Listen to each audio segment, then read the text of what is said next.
개인회생 파산으로도 면책 안 된다 라는 제목으로 기사가 나왔어요. 그래서 저는 의아했죠. 아닌데? 그러면 이걸 왜 했을까? 첫 번째로 다니엘에 대해서 소송을 제기한 거는 에서 낸 기사예요. 그렇지 않으면 이렇게 폭발적으로 기사가 쏟아질 수가 없습니다. 일리가 있네요. 결국 중요한 거는 소송이니까요.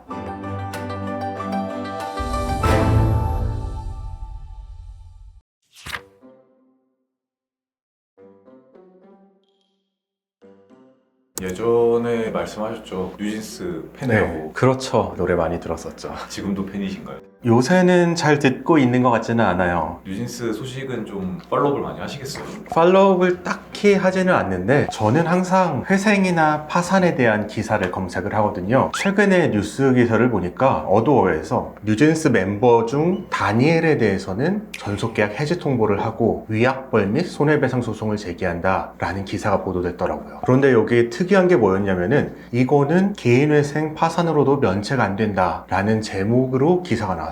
그래서 저는 의아했죠.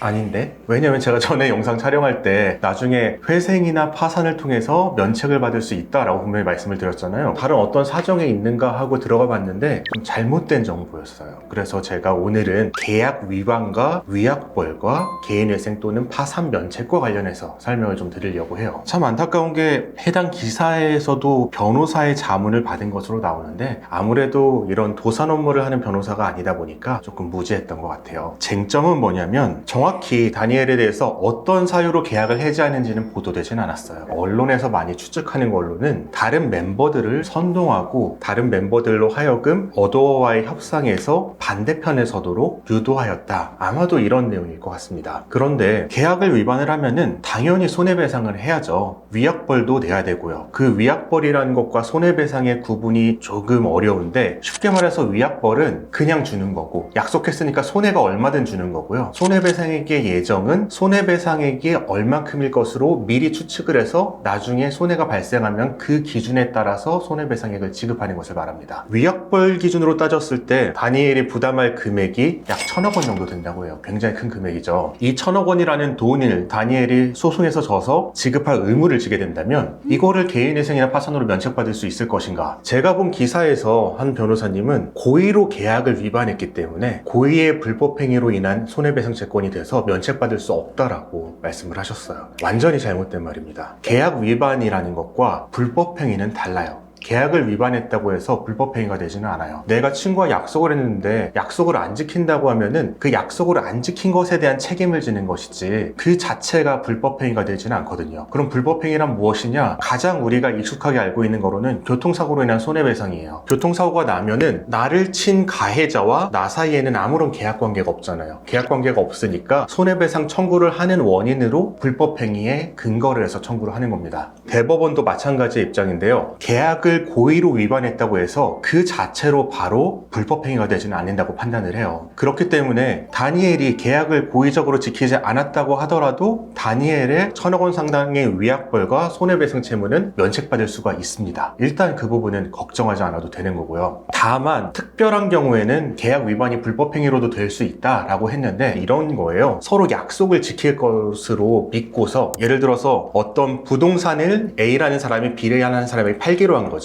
그래서 A라는 사람이 B가 사기로 했으니까 이 부동산을 딴 사람한테 팔 더 좋은 기가 있었는데 팔지 않고 기다리고 있었어요. 그 와중에 B라는 사람이 살 것처럼 하다가 결국에는 안 사서 A에게 손해를 입힌 경우, 이런 경우에는 서로 간의 신뢰를 깨트리는 행위이기 때문에 불법행위에도 해당할 수 있다. 흥미로운 부분, 저는 추리소설 굉장히 좋아해요. 이런 사건을 보면은 왜 이렇게 행동을 했을까? 라는 생각이 떠오릅니다. 첫 번째로 다니엘에 대해서 소송을 제기한 거는 하이브 어도어 측에서 낸 기사예요. 그렇지 않으면 이렇게 폭발적으로 기사가 쏟아질 수가 없습니다. 그리고 거기에 덧붙여서 파산 면책도 안 된다는 기사를 내보냈죠. 근데 사실은 되거든요. 불법행위라는 걸 입증하는 게 굉장히 어렵고 결국은 계약 책임만 묻게 될 거기 때문에 됩니다. 면책이 됩니다. 그러면 이걸 왜 했을까? 이미지를 어떻게 뭐 이미지를 망가뜨린다? 글쎄요, 왜 했을까요?